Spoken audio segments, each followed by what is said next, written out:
甘い。空気に匂いがあるんだ。ここが地球。Ryosuke Nakamura's 2012 adaptation of the 1973 novel Nerawareta Gakuen is a very dense and admittedly difficult to understand film, especially as someone who unfortunately lacks context as to how the original story operates, considering there have been numerous adaptations of the story throughout the years, the 2012 one being the only anime adaptation. I can't find a single English translation of any of them except for the Nakamura film, and considering how behind I am on my studies, yeah, unfortunately I can only really look at this film as a standalone piece.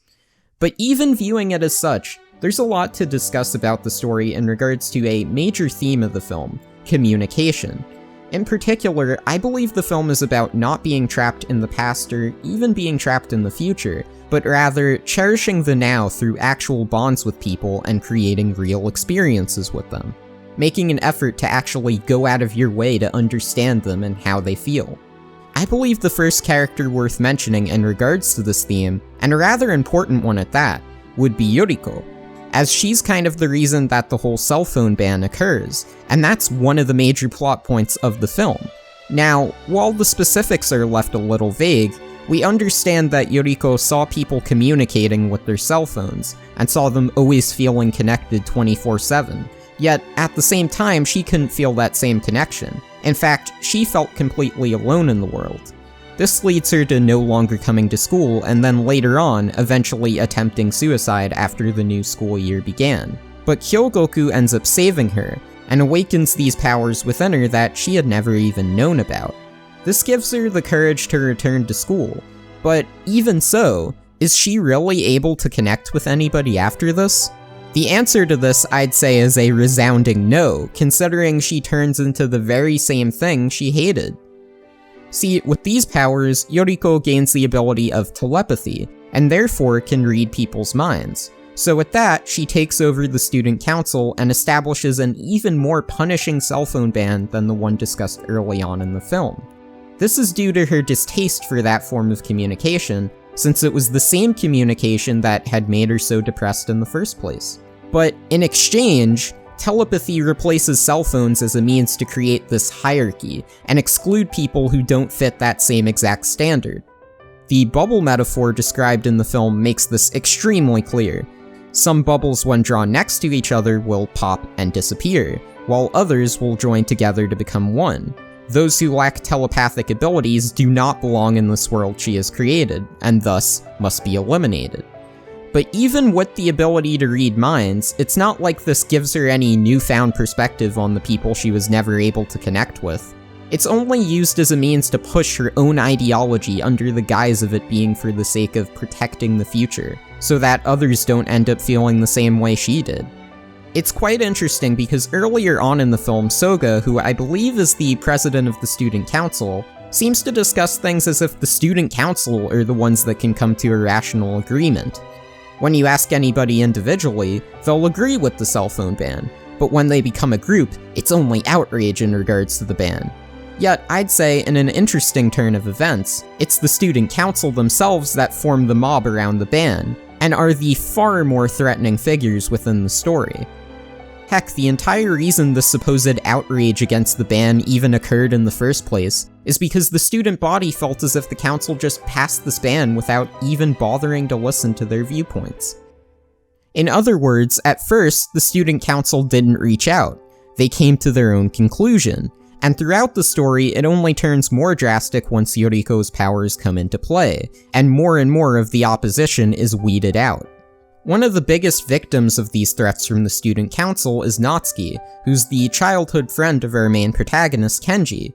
Now, Natsuki's always loved Kenji, but they plan on going to different schools in the future, and Kenji's also very forthright about his crush on Kaho, who is another girl they go to school with. So, Natsuki's kind of had trouble communicating her love to him directly, only through these indirect actions that Kenji wouldn't be able to pick up on. Like the fact that she's had perfect attendance her entire time in school just so she could see him every day. or the fact that when they were younger, Kenji got into an accident with the cup and the string that the two used to communicate since they lived directly next door to each other. The string broke off, and Kenji, unfortunately, fell and died. Natsuki's powers ended up awakening, and she used those powers to travel back in time to save Kenji, injuring herself instead. Unfortunately, this leaves Kenji with no full context as to what exactly happened, since as far as he understands it, Natsuki was always the one who broke her leg. He didn't get injured at all. And this event also uses up all of Natsuki's powers, so she doesn't have any powers anymore. This loss of power makes her a prime target for Yoriko's threats, and it reaches a point where Natsuki outright stops going to school out of fear for what those powers could do, thus ruining her perfect attendance. It's only through discussing with Kaho, who she does bond with throughout the entire movie, but keeps a certain distance from her earlier on, and also discussing this with Kenji, both of them face to face, that she gets the courage to both confess her feelings and start going to school again. Now, this doesn't completely stop the pain, since right when Natsuki returns, the student council bullies her again by taking her shoes. So even then, she still feels like running away and goes through with it. But talking to Kenji and seeing that he's not giving up in spite of that, this communication keeps her going too. Now this then segues into Kyogoku, the person responsible for the student council having psychic powers in the first place. He arrived from the future, a world where Earth is uninhabitable and people live on the moon.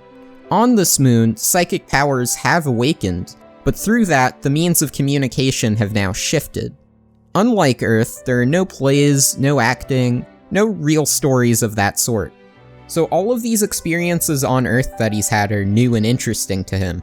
Yet, this also creates a natural distance between him and other people.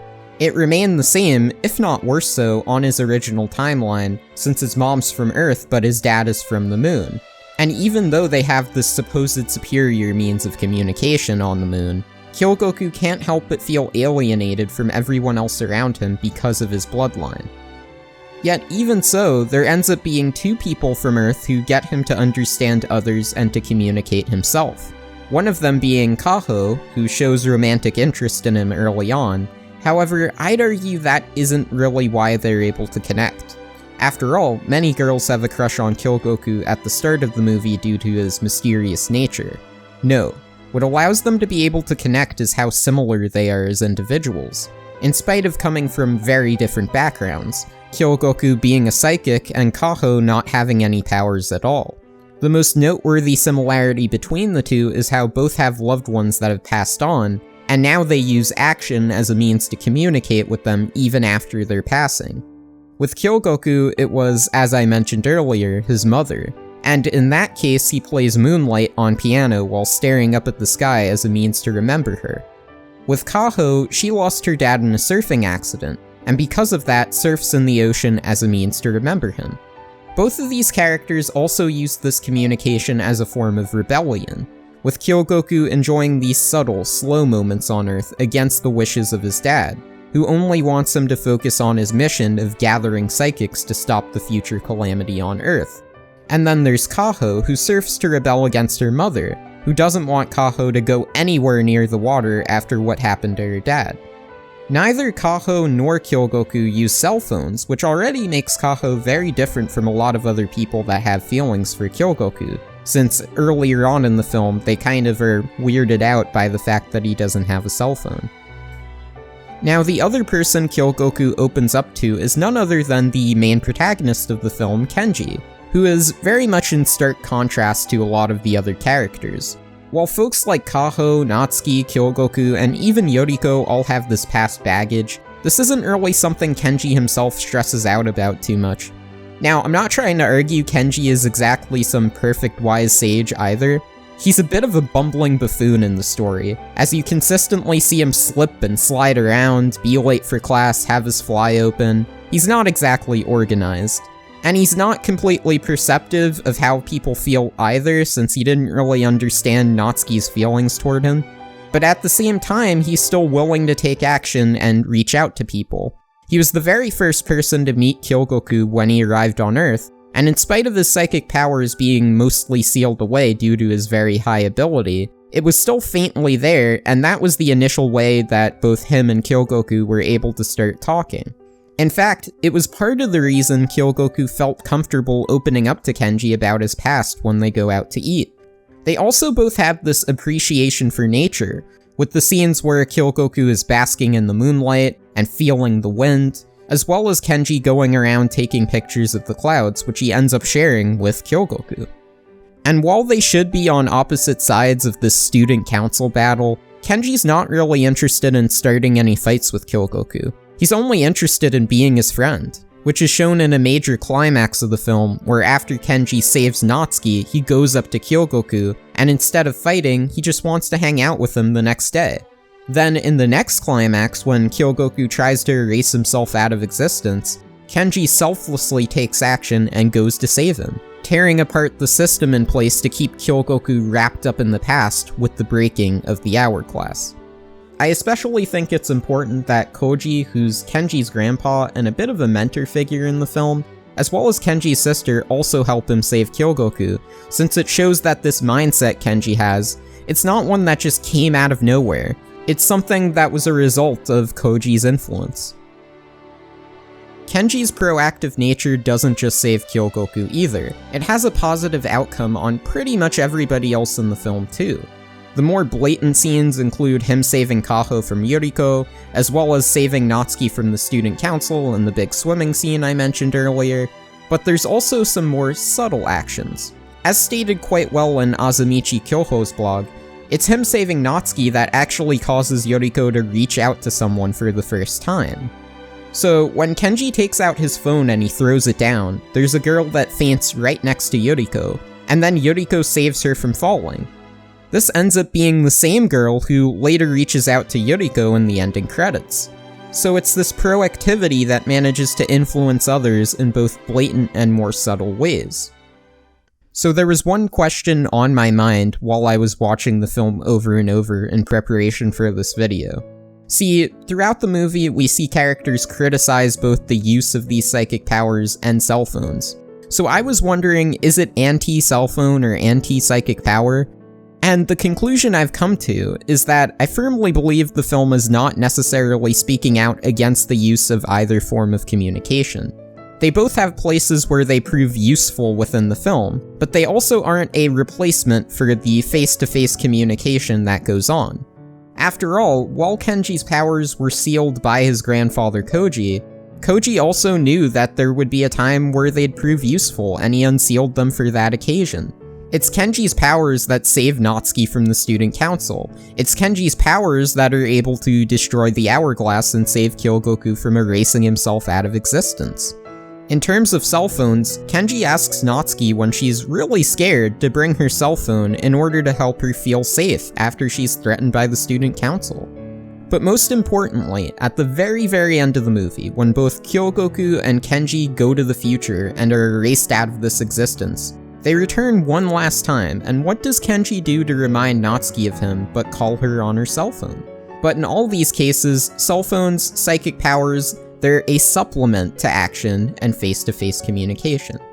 Similarly, we look at the characters getting caught up in their past struggles.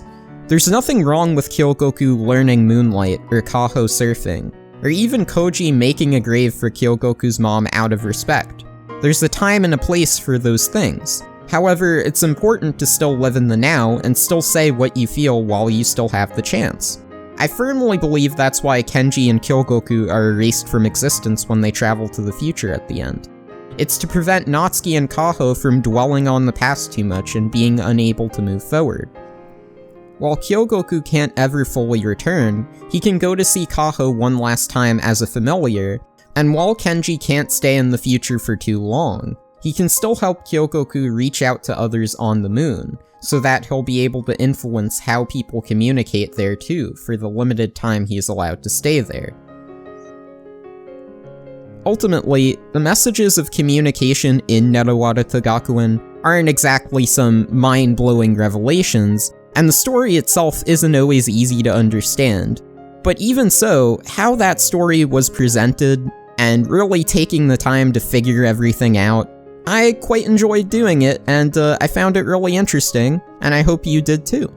So, with that being said, thanks for watching. Now, I have a few resources that I think are worth reading up on if you're more interested in the film. There was a blog called The Backloggers, and one of the writers of that blog wrote a post on Nerawareta Gakuen that I thought was pretty cool. And also, there's a huge set of posts from Kyoho Azumichi, who I cite earlier in this video, and this person did a lot on Nerawareta Gakuen, like a bunch of parts on it, including an interview with the director Yosuke Nakamura, as well as Tetsuro Araki on some of the influences of the film and some of the choices they made and why they made them.